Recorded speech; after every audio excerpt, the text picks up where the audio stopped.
So we continue tonight's reading of The Lost Horizon by James Hilton. We are almost at the end of this book.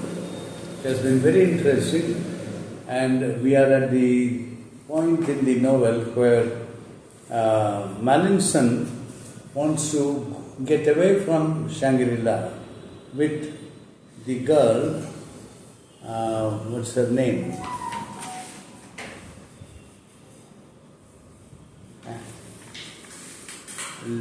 Lo Sen, who he thinks is a very young and beautiful girl.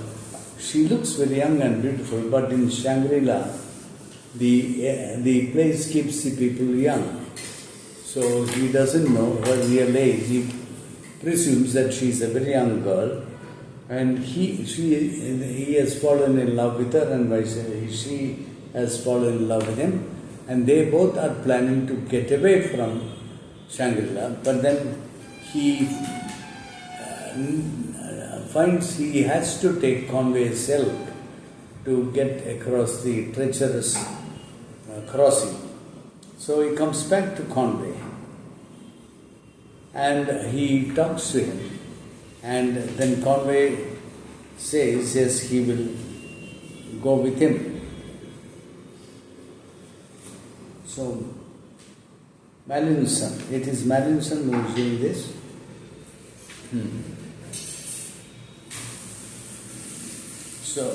So Conway is asking Mallinson, are you in love with Lo Sen? Mallinson answered slowly, I think I am.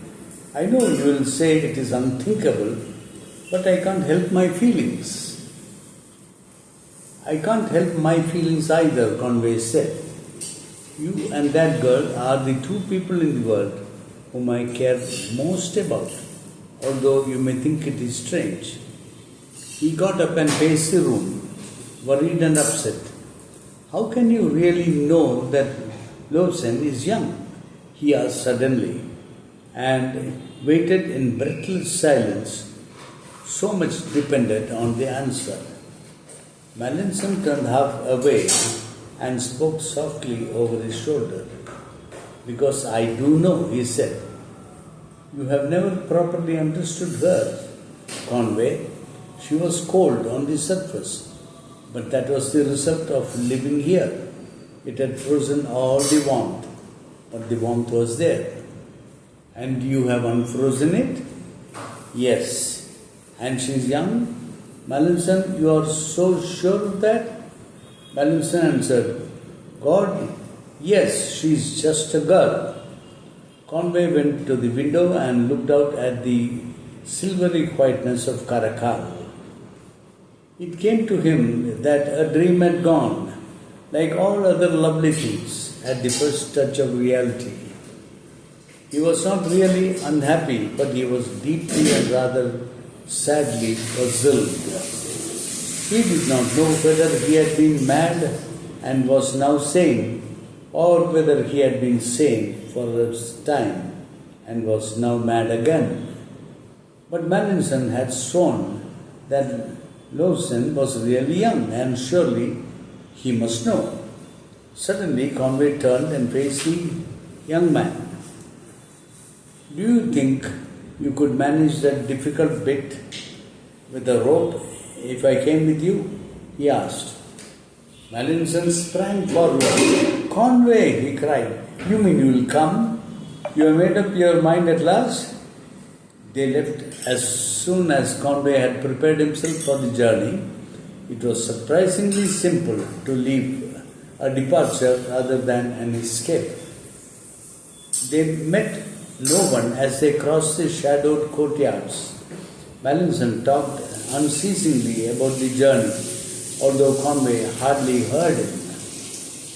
How strange that their long argument should end like this, that this lovely secret place should be left so suddenly by him after he had found such happiness here. Less than an hour later, they stopped breathlessly at a bend in the path and saw the last of Shangri-La.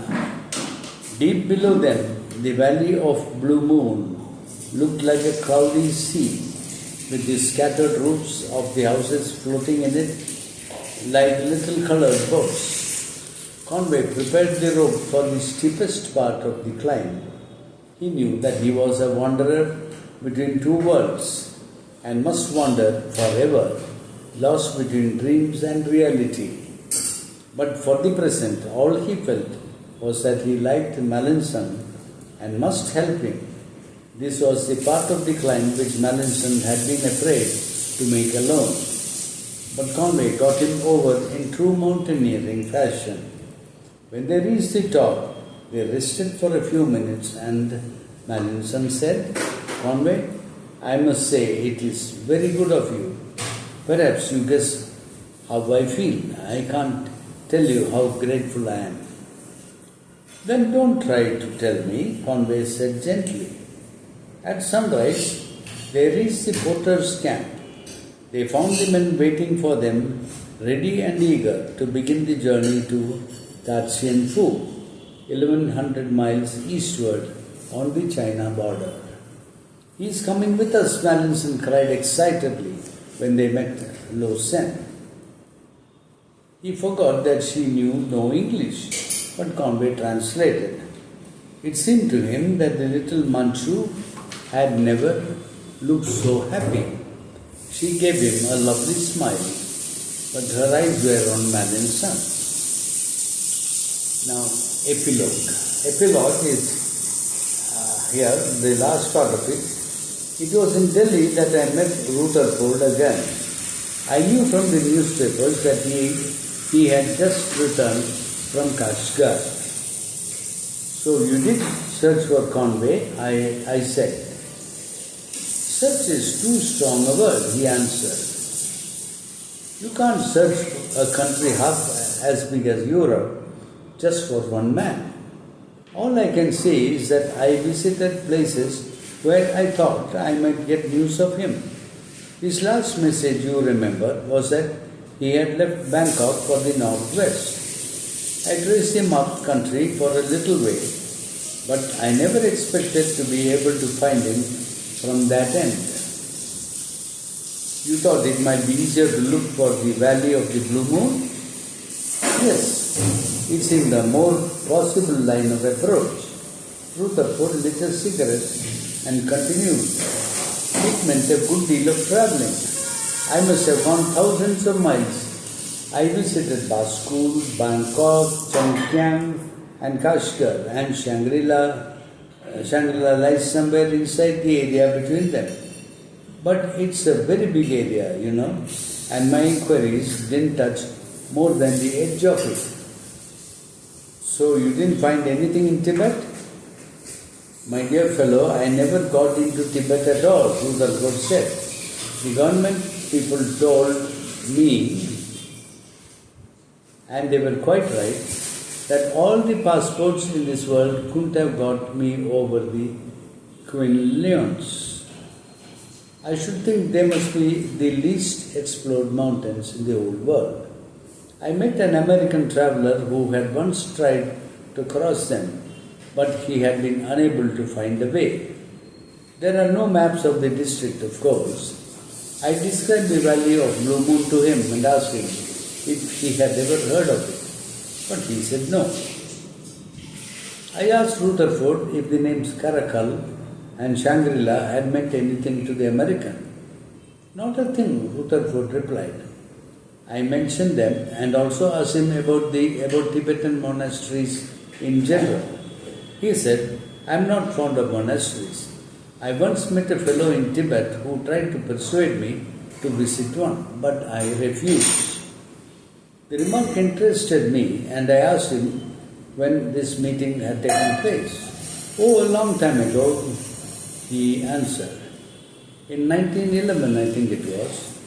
He explained that he had been traveling with a party of American explorers and they met this other man near Quinlun's. He was a Chinaman and was carried in a chair by native bearers. The fellow spoke English quite well and strongly advised them to visit a certain monastery in the neighborhood. He even offered to take them there. The Americans said they hadn't time and weren't interested, and that was that. Rutherford went on after a pause. I don't suggest that it means a great deal. It may not have been Shangri-La at all. Did you learn anything at bar school? I asked. I tried to trace that fellow Bernard, and his past history was very serious. I wouldn't be at all surprised if he was Chalmers Bryant, as Conway said. Bryant's complete disappearance was rather amazing.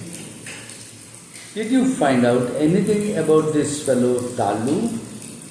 I tried, but again it was hopeless. But I did make one rather strange discovery.